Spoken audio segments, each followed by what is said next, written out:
Today, the only consequences you can get is crybabies that want to try to cancel you. Back in the days, it was more like canceling your life with a knife strike or a bullet between the eyes.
Welcome to the Dreams of Consciousness podcast.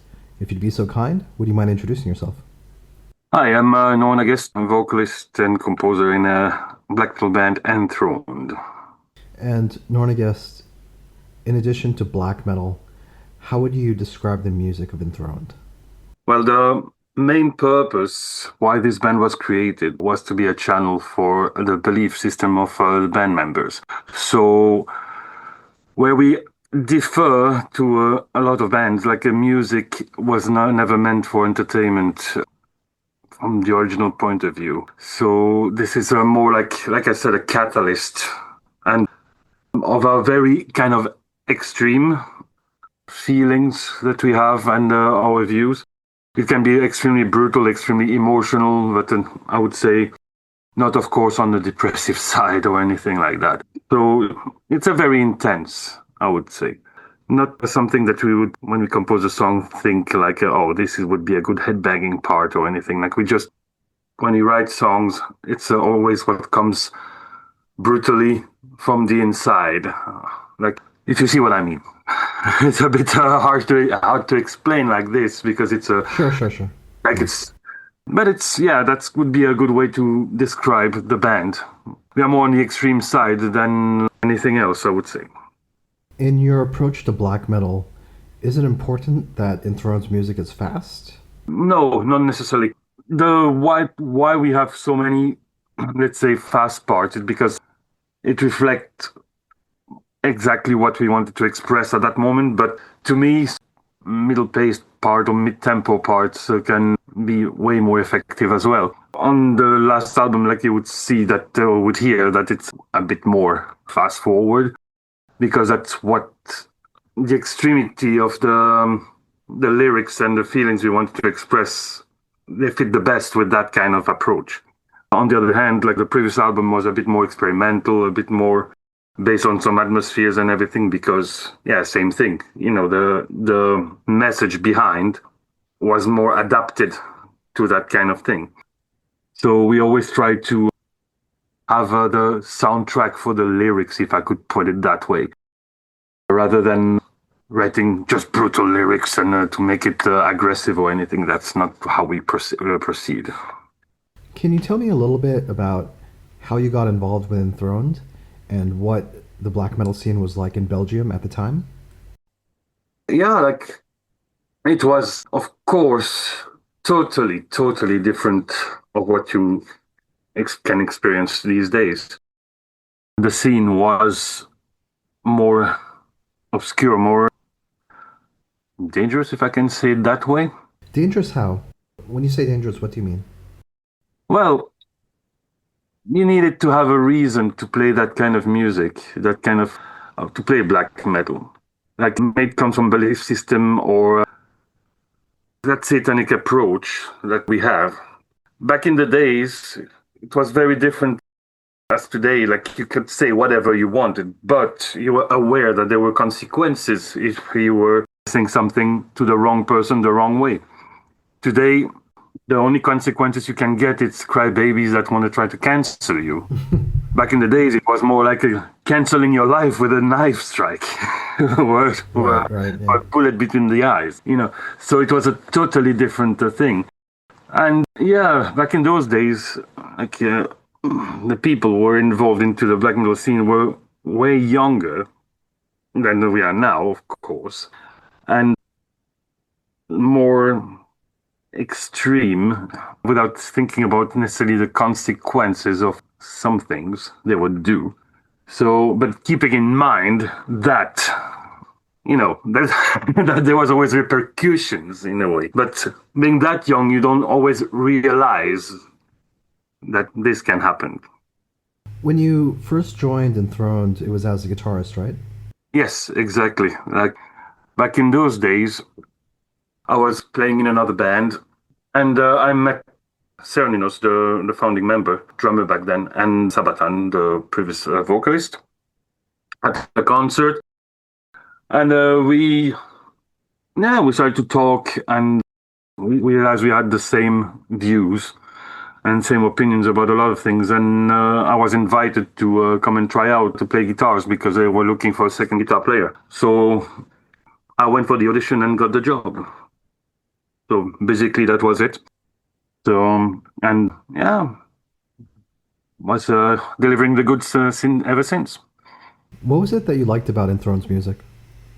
Oh, that was the essence, I would say. And there was that depth, that something different from other bands back in those days. The main reason why I wanted to join and accept the invitation is when I had that long conversation with Cernunnos. We had really the same views about a lot of things. And as I really liked the music they were doing, that was a big bonus for me. So the two together for me, it was like, wow, that's rare when you have both the music and the human factor, that you agree on the same things, especially when it comes to belief system about Satanism, which was not a gimmick or being in Satanism because we are fans of Morbid Angel or Dark Throne or Mayhem or those bands. It was like a way deeper. It was literally like, Cernunnos was in a coven as well. Like he was really involved into Satanism. I later joined that coven as well. And from there on, yeah, that was one of the main reasons.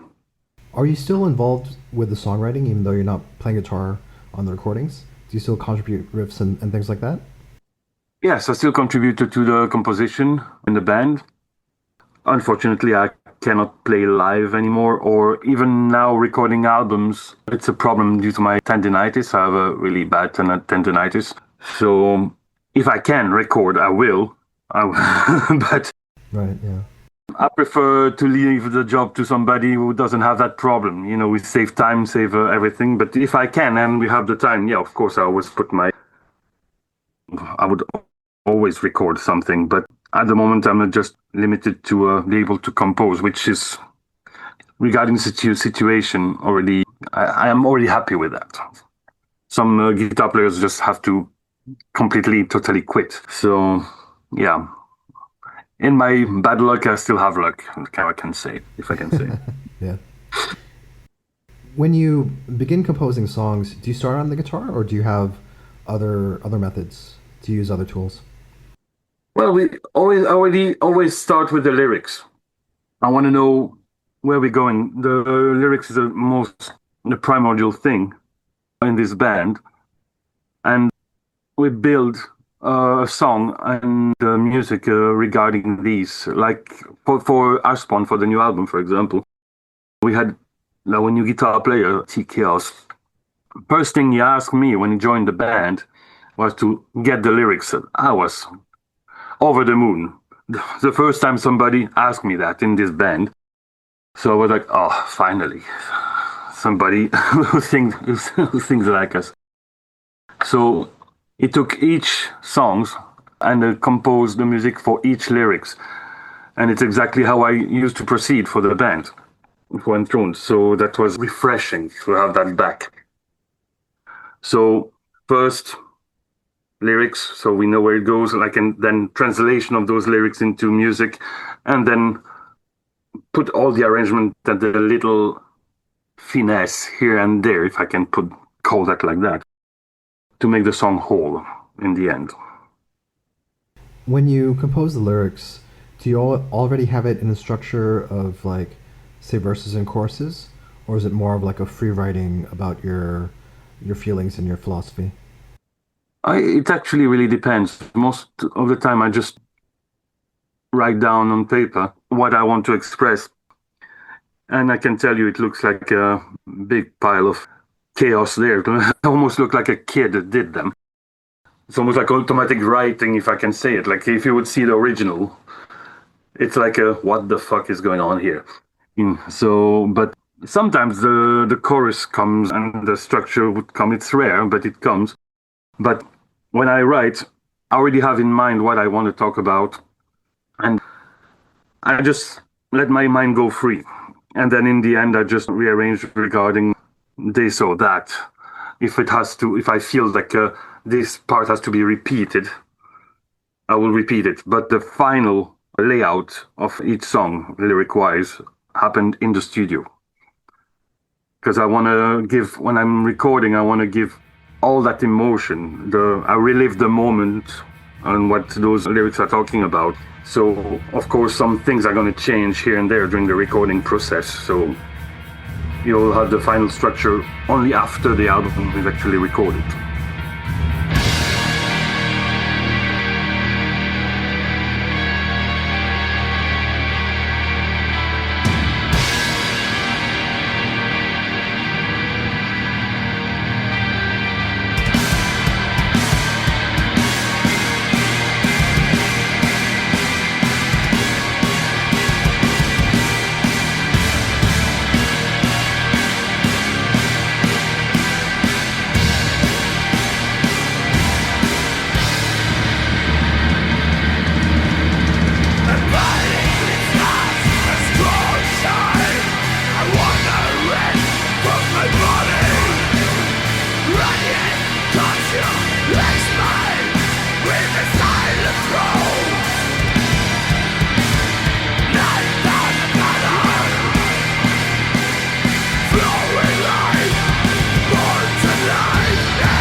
My own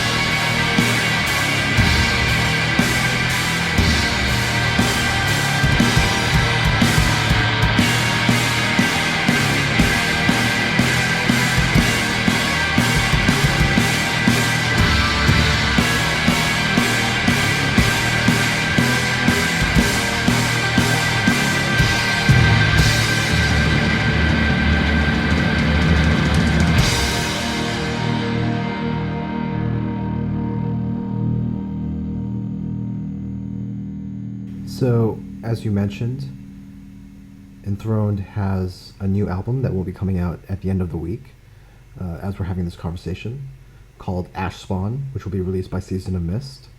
Yeah. Tell me a little bit about this album. Tell me about your intentions for the album and what you want people to experience from it. Well, this album is a bit different from its approach regarding the general approach. I mean, it's the whole concept, the whole atmosphere is based on actual events that happened in my life, some, let's say, 5 years ago, and it's all about reconstruction. Like you have to destroy everything to rebuild on, I would say, healthy basis. And I went to do that processes of transformation, if I can say it like that, using a lot of self-control, self-motivation, and experiences I had through certain occult practices. So I wanted to retrace that journey, if I can say it like that, through that album. So each song is divided in each step of the process, if I can, yeah. And that's why that album is a bit longer than your typical Enthroned album. We are almost an hour of music on this album. And it's a very intense album for that very reason, because that concept of a reconstruction is not something faint, not something small. So it was a very extreme, very harsh, very deep. So I wanted to express that, and the two other members, Mentor and T-Chaos, just added their understanding of the situation, of that experience, putting their own essence, as some of them lived similar experiences in the album, and that's what Ashspawn came out to be. That big, massive occult journey. Like the album is constructed like if you have I would say the physical copy in your hand, the whole album is built literally like a book, from the layout, from the composition wise, like visually, everything, and the whole album itself, from song A to song Z, has a schema, you have to follow. Those songs are in that specific order for a reason. So it's really a journey, and the listener will have to have his own or her own experience of the album. I think the best way is to, if you want to experience it, the best way possible is to have literally that physical copy and the lyrics in hand and follow the songs and each songs.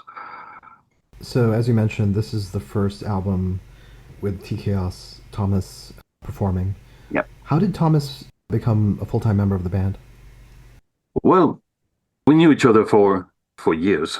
Honestly, I tried always to recruit him over the years, but he never had the time or the will to do it. And like a couple of years ago, the other guitar player of Enthroned, Nerat, decided to leave for personal reason. Like he wanted to do something else. So he wanted to do more atmospheric, more and dark ambient music. He was a bit fed up of the metal scene in general, I would say. And so when it was time to look for somebody else, well, we parceled a bit Thomas to join the band.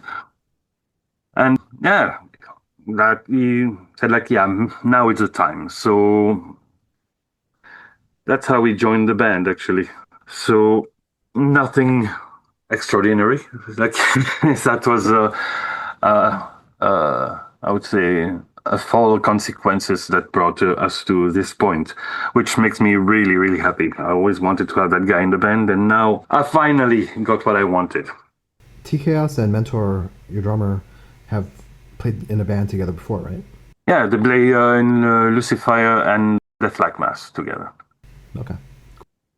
In terms of the music for Ashspawn, how would you compare it to the previous two Enthroned albums? Well, if you take Sovereigns, which is the second previous album, That was the last album of the quadrilogy. It was like a certain theme that really in the continuation of what we did before. So like typical Enthroned second wave, I would say. Cold Black Sun, on the other hand, the last album, always was meant to be a stand-alone album. More experimental, more on the side, due to the message and the atmosphere that was around the band at that time. We wanted to express something different, not that we were going to repeat afterwards. And this new album, Ashspawn, is like the first album of a new era. That's how we really see it in this band. It's more direct, more honest, if I can say it that way. Not that we were not honest before, but I said previously that, we came to a certain age that we don't really care what people think anymore. We're not ready anymore to do concessions. So the good point is that the three of us are on the same page, so it's making things really, really easy. So we didn't think making this new album about, oh, let's not do this, or let's do that, or it came naturally. And maybe some people would say that it's maybe not the most original album of Enthroned, but that's it. Like, we don't care anymore. We just want to do what we want to do. We have nothing to prove. And Ashspawn is really a representation of that as well. Like, that's what is in our heart, in our soul, in our guts. That's what comes directly. So all the little details or whatever you would have in Ashspawn, they came really naturally. It's really a spontaneous album, I would say. In terms of this being the first album of a new era, would you recommend for anyone who hasn't or who isn't that familiar with the band that they start with this album? Yeah, if you want to discover the band, it's yeah, sure. It's not like you need to follow up a story. It's always interesting to see where the band comes from and how a band grew. But this album is really representative of who we are today. I found it interesting, of course, to go from the beginning till the end of a career, like to see how a band evolved. But in this case, Ashspawn is really, really representative of who we are today. Some will like it, some won't. But once again, well, at least we have the quality to say that it's honest. It's not a tailored album. It's not a tailored band here that we're talking about. Like, it's 100% honest. It's 100% what's coming out of us, what we want to do, what we are. Out of curiosity, how do you feel about Cold Black Suns now? Well, I still like the album. Of course, I do. There are some really great songs on it, but it was an album very representative of a certain period. Would I compose another one like that now? No. Will I be able to write another album like this today? Absolutely not. So it's an interesting album on itself, but that was really representative of a certain period that I would leave behind. I'm still happy to play some of those songs live, as they represent still a part of who I am today. But as I said before, it was a standout album, this one. Like a good album, but not an album I would rewrite today. Absolutely not.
Can you tell me about working with Guy de Laval and how he became involved with the lyrical themes for these songs?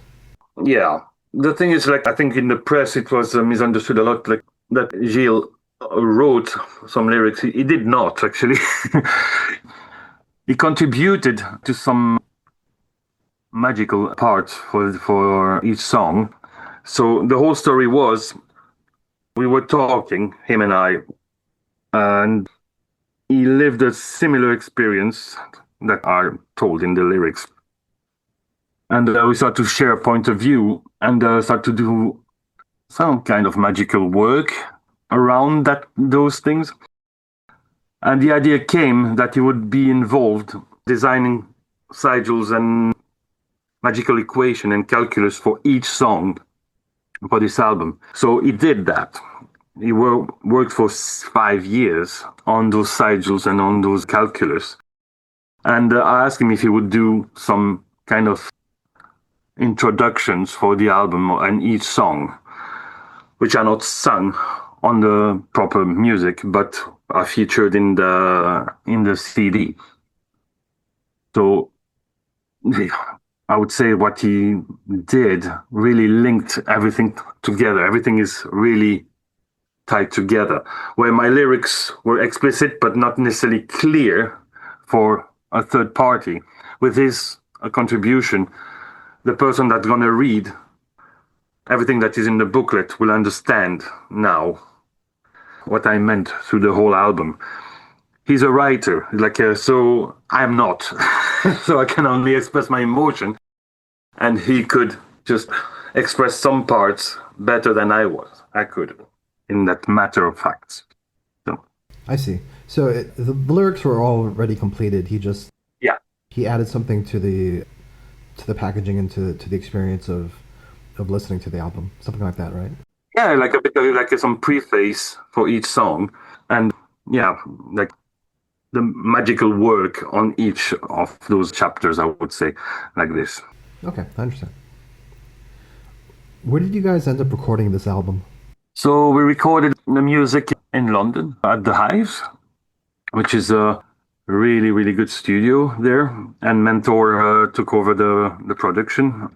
It's pretty good at it, I would say, I would add. And for the vocals and the mix, we went to Italy. We wanted to have our live sound engineer to work on this album, because I always thought that something was lacking on our previous studio albums. It was that intensity we deliver live. And I heard that from a lot of people, that when you see Enthroned live and compared to the album, it's a big difference between intensity, which is, of course, normal, but the difference was a bit too big. So wanted to have the input of, and who better than the live sound guy. So we went to his studio in Milano, and he knew how to bring that up. So that was a really, really good decision. And I was really comfortable with him to just go as insane as I could with my vocals, which is sometimes a bit different. Like, for example, for Call Back Sun, when I started to go a bit overboard, like really releasing myself completely for the lyrics, that producer was going a bit no, you should not do that, you should do this because Slipknot is doing that. And I was like, oh no. Segment, like people who don't understand, that don't come and, nothing in those guys, but so Yeah. with Stefano, it was being at home, and I unleashed everything I had without any restriction there, which I will probably continue to do for the future releases. It was really natural, and yeah, that's for me the best vocal work I did, just because I was not limited by a third party, if I could say it like that. Out of curiosity, do you double track your vocals?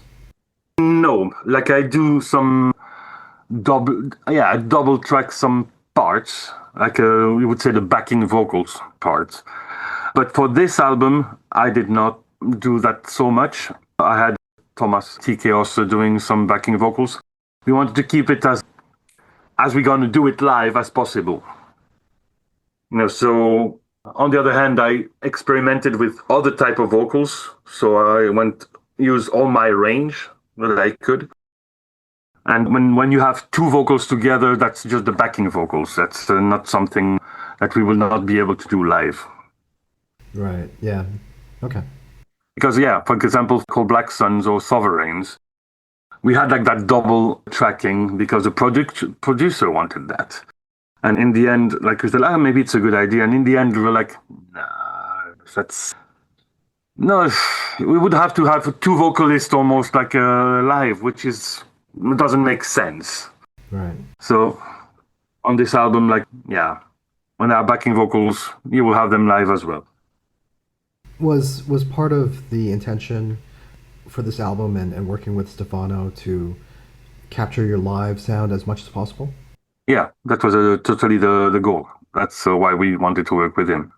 So really did put ourselves in the same mindset as we would play a show. Exactly in the same way. Rather than, like the studio relax thing. No, like I wanted to have that intensity, the same intensity as I would do a full-on show. Like the most extreme show I could perform, if I would say like that. Like really letting the beast come out, literally.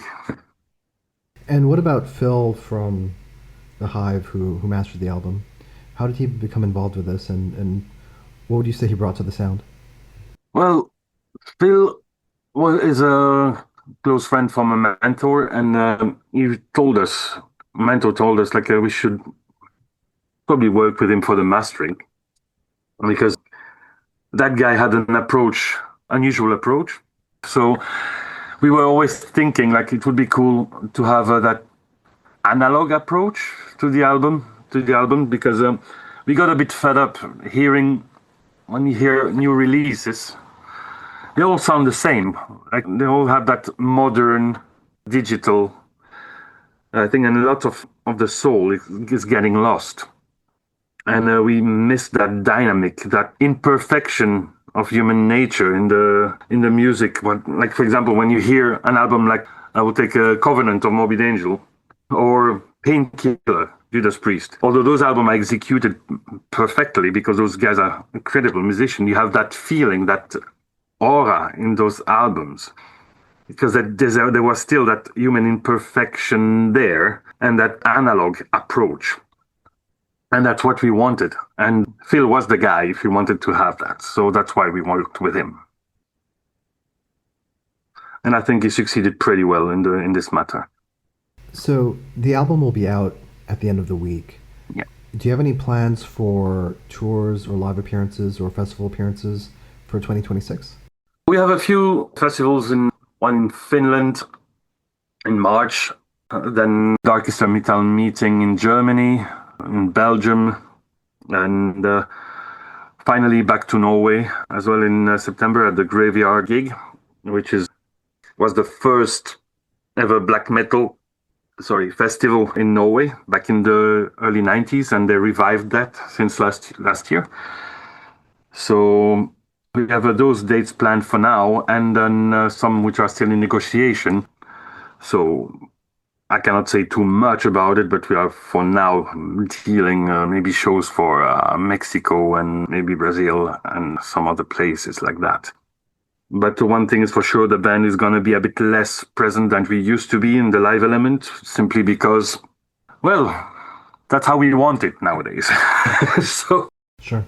I think it's better for us, like, to be a bit more rare on the stages, because we have a more busy life, and we want to give our maximum every time, and not drown in the mass, if you see what I mean. So yeah, absolutely. So yeah. So by the time people hear this episode, Ashspawn will be out through Season of Mist. Nornagest, please tell everyone how they can order the new album. What's the best way to get it? The best way to get it is to order it directly from the Season of Mist webshop. You can get it as well from our Bandcamp page. The problem is, for USA, order it directly from Season of Mist, because we have a lot of problems from Europe to send merchandising to the US with the new tax system your nice president established recently. So even if you order and we send it, it will be sent back to us. So order it directly from Season of Mist. I would say that like that. And if you want to get some merchandising, same thing, except for everybody else except USA. You can get it from us, then from the Bandcamp page. So yeah, that's it. And then you can check our Facebook page and Instagrams, Official Enthroned, for all the information in that matter. Where to get it, where to stream it, where to not, all that shit. And I should mention that there are 3 different vinyl versions for Ashspawn that Season of Mist created for anyone who wants to get the physical version. Yeah, you have the gold version, gatefold, blood version, and the usual black. Nornagest, it was very nice speaking with you. Likewise. Merci. Well, you're welcome.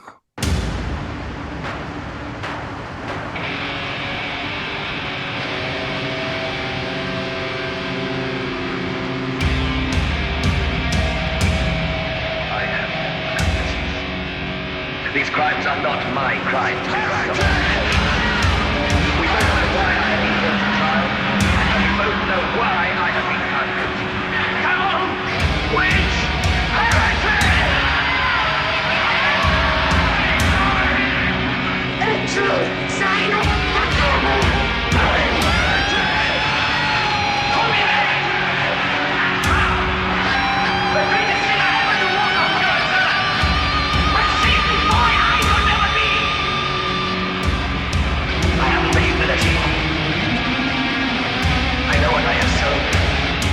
I'm prepared for what I shall read. But do you and the mother which has been to have your wish might be fulfilled? I will tell you. Your walk is so to eternal damnation. May God have mercy on you.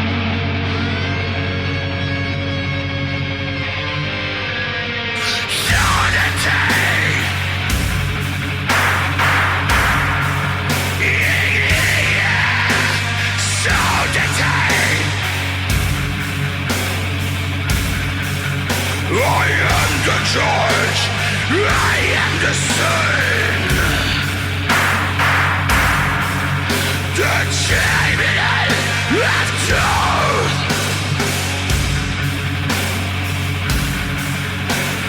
Cast in flame,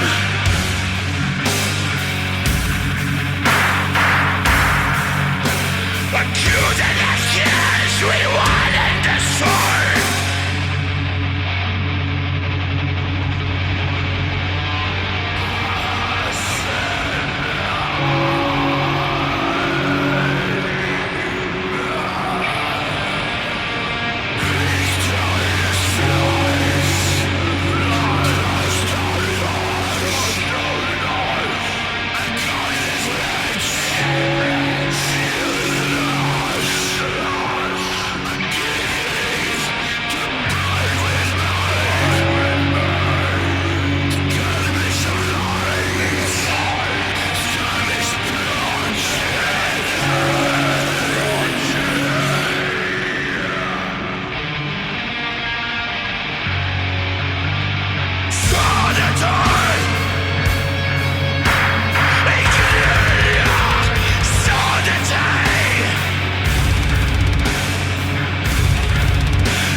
Ashen Advocacy and Demon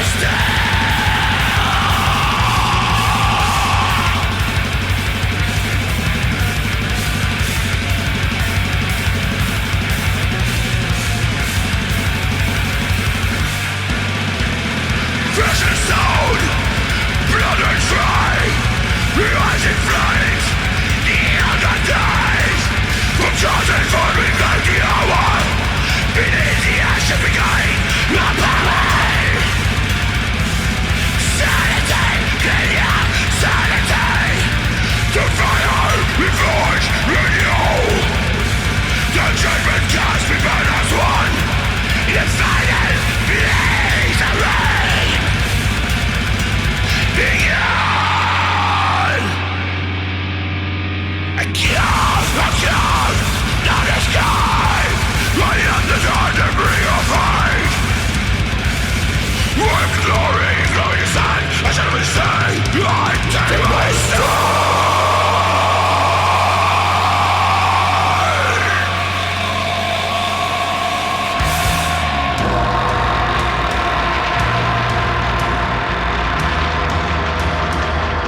but as one.